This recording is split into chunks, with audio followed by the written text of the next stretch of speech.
السلام عليكم ورحمة الله وبركاته. كلامتي وعلى ونأكسن داود يا البيك ستور دريدة كشوفتان كسر دوّا عاد متشين نتورك والله سبسكرايب صار channel انت على المقال كوجد جرين لايك تيشيرتنا هي اللي ما قدم يسوته.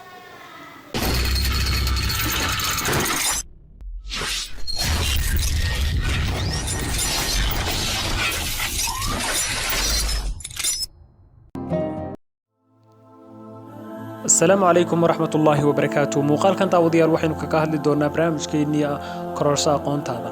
barnaamijka daawadayaal waxaynu ku soo qaadan doonaa oo aynu kaga hadli doonaa insha Allah taala 5 dabeecadood oo ay dadku kugu nacayaan haddii aad leedahay. mar walba waxa haboon in dhaqankaagu ama dabeecadaadu ay ahaato mid ku soo jiidaysa saaxiibo cusub isla markaana aan ku soo taabadelkeeda aan dadku kugu nacaynin oo ay kugu karaahaysanaynin. haddaba daawade waxaan ku leeyahay waxa jira dabeecado haddii aad leedahay ay dadku kugu nacayaan. dabeecada koowaad waxa weeye hadal badan. qofku markuu hadal badan yahay shaqada uu qabanayaana way yar tahay. mar haddii hadalkiisa waxa weeye uu farabatana qofkaas wuxuu kasbadaa waxa weeye nacaybka dadka ku xeeran. haddaba daawade haddaad hadal badan tahay iska yaree maanta laga bilaabo si aynan dadku kugu nacin. waxyaabaha dadku ku nacaan ayay ka mid tahay hadal badnaantu. marka dadka qaarkood waxay afka ka sheegaan inay wax sameynayaan waxa ma fuliyaan. ganacsi walba mid ka fiican ayay ballan qaadaan inay wax weeye bilaabi doonaan weligoodna ma bilaabaan. taas awgeed ay wax weeye waa maxay kalsooni darro ayay ka helaan saaxiibadood iyo dadka jecel. marka haddaad hadal badan tahay oo tira waxay xasan qabanaya wixii aad qaban weydo hadhow wax kugu dhacaysa inaad kalsooni darro aad ka hesho saaxiibadaada aad wax weeye in aad jeceshihiin ama dadka saaxiibka la tahay ama dadka kugu xeeran ee ku jecel inay hadhow wax weeye ay ku nacaan. sababtoo ah waxyaabo badan aad agtooda ka tiri ay hadhow aad markay ka waayeen inaad sameynaynin waxay ku arkeen qof aan qiimo lahayn isla markaana hadalkiisu uu iska badan yahay oo aan maalayacni mooyaane wax kale oo faa'iido la'aan ku hadlin. waayahay qodobka labaad waxa weeye inaad fikirkaaga ku khasabto qof. mid ka mid ah waxyaabaha ay dadku ugu neceb yihiin ama bulshada dhexdeeda aadka looga neceb yahay waxa weeye waa qofka wax fikirkiisa ah duldhiga arrin uu ruux kale khibrad uga leeyahay ama uga khibrad badan yahay. arrin baa tusaale ahaan laga wada hadlayaa oo waxbaa la soo jeediyey fikirkaaga wax laga yaabo inuu qof kaaga aqoon badan oo kaaga khibrad badan uu meesha fadhiyo ama meesha uu joogo goobta. adigu haddaad isku daydo inaad kaaga dul dhigto si aad hadhow ugu xumayso ama aad isu tiraahdo waxa weeye hebel waxa weeye raygiisu ku darsaday waxa weeye raygaaga ku darsaday tiraahdo waxan hadaan cilmi u lahayn u daa dadka cilmiga u leh. waayo marmarka qaar dadka waxa weeye in lagu jeclaado waxay ku xidhan tahay inaad aamusto oo aad dadka kale hadalkooda dhageysto oo kaliya. waayo waxa jira waxyaabo badan oo adigu aqoonin oo dadka kale kaaga fiican yihiin sidaas darteed iyaga u daa. laakiin dadku inta badan waxay ka cabsadaan maxay inay dhahaan waxa anigu ma garanayo war waxaan hadaan cilmi u lahayn oo garanay iska daa fikirkaaga ka dhiban ha isku qaadin. ka saddexaad waxa weeye faanka faraha badan.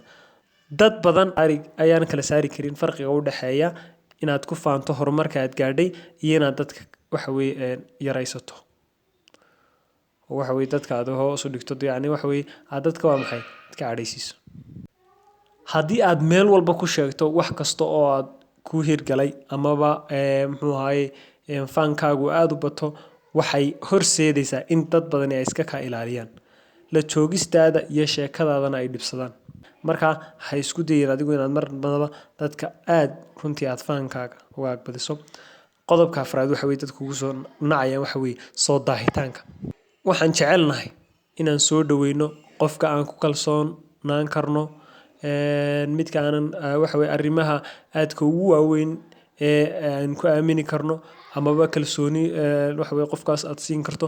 marka inta badan haddii uusan qofkaasi waqtiga ilaalinin oo aad ballantii qofka aad wada dhigateen aad kaga baxdo runtii qofkaasi dib oo dambaysa kuu aamini maayo sidaas ayaanu kugu nacaya. haddaba waxyaabaha kalsoonida qofka ka dila waxa weeye kalsooni darrada keensada waxa ka mid ah qofku in ballantii aad wada lahaydeen aad waxa weeye aad dib uga soo daahdo. marka iska ilaali weliga ayaa laha qof ballantii aad la lahayd ha kaga bixin. ka shanaad ee lagu nacaya waxa weeye waa beenta faraha badan.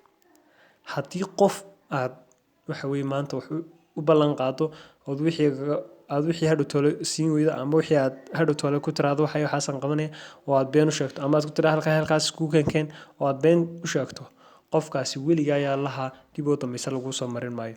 Waxaa laga yaabaa inuu markuu kula kulmo uu ku dhoola cadeeyo soo dhaweeyo, laakiin waxaad ogaataa haddii qodobkaas ay beenta faraha badan aad caan ku tahay in dadkoo dhan iska ka ilaalinaya oy farta isku ka fiiqeen odhanaya hebel ma taqaana anigu kaas waa mas kan waa sidan waa isaysa iska ilaali hala balami.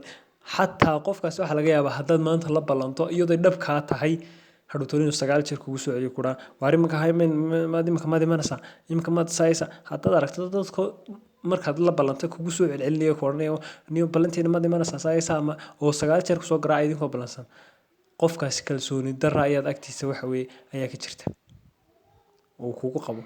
Waayo waxaa laga yaabaa dabeecad aad leedahay ayuu qofkaasi kugu nacay oo ah ama inaad ballanta ka baxdo ama inaad beenaala tahay. Marka iska ilaali. Nabiguna cali sallallahu alayhi wasallam inuu uga digay inuu qofku waxa weeye beenta iskaga fogaado. Waayo beentu waxay ku geynaysaa waa maxay inaad ilaahay ka fogaato oo ilaahay waxa weeye hadhow tole aad fujuurnimo ku dhacdo ilaahay agtiisa lagaga qoro qof beenaala. Marka iska ilaali runta qofku inuu ku dhaqmo dhaqamadeen wanaagsan diinteena islaamka ay nafartay aad iyo aad baan runtii daawadayaal idinka mahadnaqaya sida wanaagsan ee channelka ugu xidhan tihiin. Waxaan rajeynayaa inaad wax badan ka faa'iidi doontaan insha Allah ta'ala haddaad nagu soo biirto. السلام عليكم ورحمة الله وبركاته.